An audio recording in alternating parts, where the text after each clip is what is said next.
Hey, hi, my name is Checkpoint Charlie, and I'm making this video because I wanted to talk to you about something I found on the internet, totally by chance, and that has been a big surprise for me. It's called False Start. It's a web comic uh, starring anthropomorphic animals, written by a guy called Boneitis who publishes in DeviantArt. And this comic is described as sci-fi slash gay romance. Okay, now I know what you're thinking because that's what I thought when I found this. This has to be horrible. And to make it even worse, if you check the DeviantArt gallery for this comic, you can see some of the pages are tagged as mature content. So just out of curiosity, I checked this out, and the DeviantArt gallery contains only chapters 1 and 2, and only 2 pages of the second chapter are mature content. So I checked the first one I see, and I don't really see anything. I guess they consider it mature content because they use the F word. But okay, let's check the other one. And well, this one has a little nudity in it, but it's not that explicit. So I guess this isn't porn, and I have to admit that alone got me interested. So I read every chapter from 1 through 5, which is the last one that has been published for now. And I did this in a few days. And I read chapter 5 late at night, just before going to bed. And then I realized that I couldn't sleep. And I couldn't sleep because I kept thinking about the characters and I was worried about them. How are they going to overcome this? What dangers will they encounter? And this hadn't happened to me since years ago when I was reading The Clan of the Cave Bear. And I would keep getting lost thinking, I wonder how Isla is doing right now. I hope she's okay. And you may laugh at me for getting emotionally invested in a webcomic, but I'm really liking it a lot. And I have the feeling that I found a hidden gem. And I'll try to spoil as little of the story as possible, but I want to give you an intro on what's going on and who are the main characters, etc. The background of the story is told in a fictional article from 1992 describing an event known as the Flip that took place 10 years before in 1982. And this article tells how an alien spaceship appeared in the Hawaiian Islands and transformed the people into one of 3 races. The first type are some immortal human machines. The second race, or the Keshan, I hope that I got the name right, who are some scary monsters that can go through walls and slash everything in sight. And the third and last race are the Vu, who are dog-like people, and also our protagonists. One thing about False Start is that it changes completely from chapter to chapter, and it's totally unpredictable. And the first chapter is like a romantic comedy, but with some clues that lead us to think that there's actually something wrong going on. In this chapter, we are introduced to Leon, the protagonists, in its way to Hawaii to start college. His sister has arranged things so that Leon goes to live with Simon, which is his ex-boyfriend from high school. And in the second chapter, we get to know Mayor Tennant, who is Simon's boss, and at first sight he's like a James Bond supervillain, and he has built a super high-tech underwater laboratory where he conducts illegal experiments, and this guy He won't stop for nothing to eliminate everything and everyone that gets in his way. And he's my favorite character so far. By then, the comic has changed from romantic comedy to science fiction action.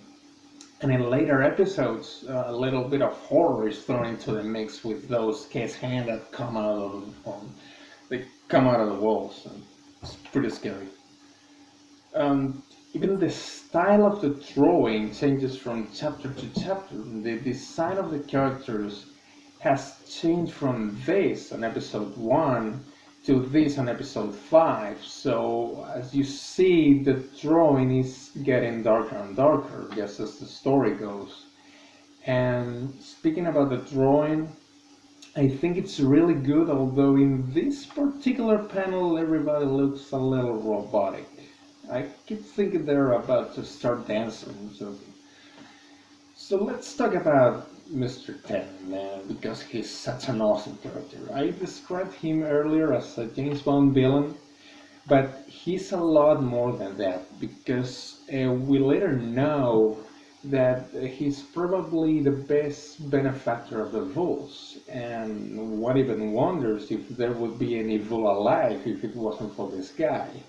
So you can say he's not really a villain, he's more like a necessary evil.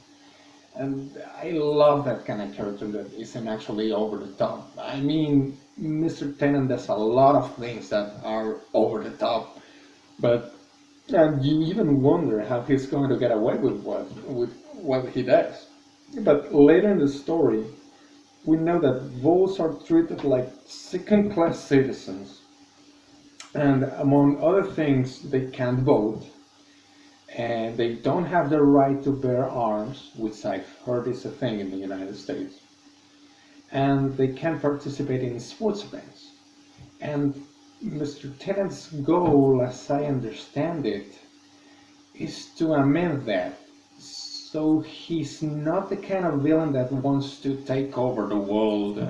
So he does what he does for a greater cause, and you kind of sympathize with him because there's such a strong opposition to these people even existing, and there are even terrorist groups dedicated to exterminate the Vols, and you realize that maybe there's no peaceful way out of this situation, and that Mr. Tennant's maybe the only way to save the Vol race. And you'll notice that I'm talking more about the villain than the protagonists, and that's because Leon is, for now, more or less a spectator trying to figure out what's going on. And Simon seems to be happy with his life, and he already has got what he wants. And he's actually oblivious of the danger he's in, working for Mr. Tennant. And I'm foreseeing a conflict between Leon and Simon, because Leon is probably trying to stop what's going on, and Simon would like to let things unchanged. We'll see. And so Leon and Simon's characters are actually fleshed out a little in a couple of flashbacks, but still Mayor Tennant steals the show for me. Having such a strong villain is a lot of times a risk, because readers can like the villains more than the heroes. But here the good guys are actually likable. Again, I think it's because they're not over-the-top characters, and I love when gay characters are done right, because it's a very difficult thing to do.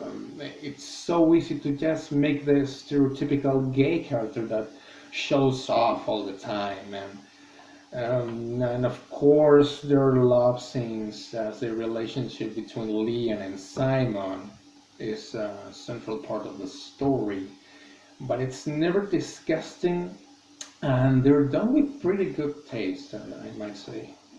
The only explicit thing that I remember is a very brief sex scene in chapter 5, which doesn't involve the protagonists, and it's really nothing out of the ordinary. It's the kind of stuff you will see in a movie like Basic Instinct. basically.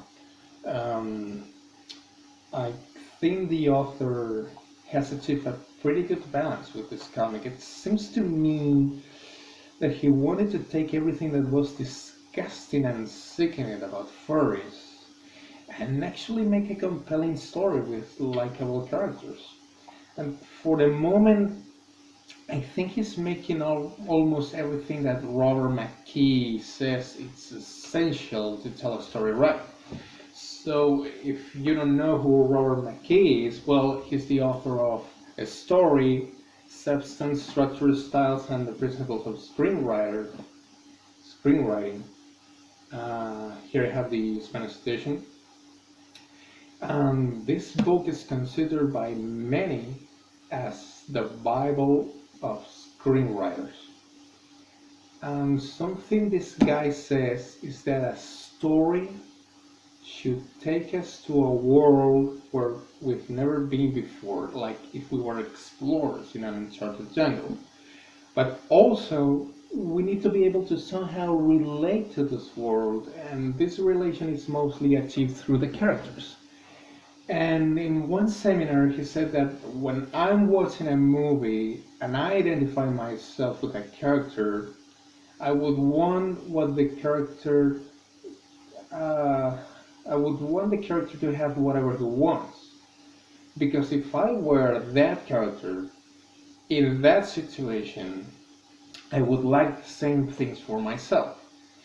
And this may sound easy to do if you haven't tried before, but believe me, it's not. And I think this guy, Boneitis, has actually achieved this. He has created a huge world where we have never been before, but also he has managed to make it so we can relate to this world and its characters, and we understand their problems and we want to get what I want.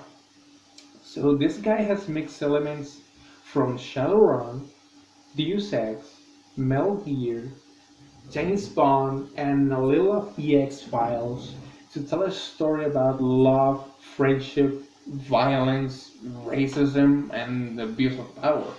And now we are on chapter 5, and I really hope the author has thought of an ending in advance, because right now there are a lot of open story arcs, and if this guy manages to tie them all together and finish this with a satisfactory ending, I think it will be brilliant. And for you guys who want to check the comic out, search for False Start Boneitis Chapter 1, and you will find some sites that have the comic. Just be advised that some of these sites where I found this comic are furry porn sites. And so while you're reading the comic, there are porn banners and ads around the page, and it gets really annoying, at least for me. So the comic is okay, but the sites are definitely not safe for work. Now, I don't want to be intolerant or anything. If that's your thing, then I'm okay with that, but it's just not my thing. So, Boneitis, please finish this. I don't know what's up with the title yet, False Start, but I hope it doesn't mean you're going to leave this unfinished. Well, if you do, well, I will have you teleported to Alaska, okay?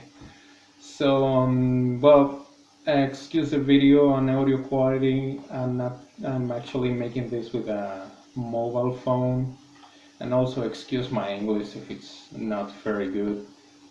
So that's False Start. Go check it out. I think you won't be disappointed. Bye.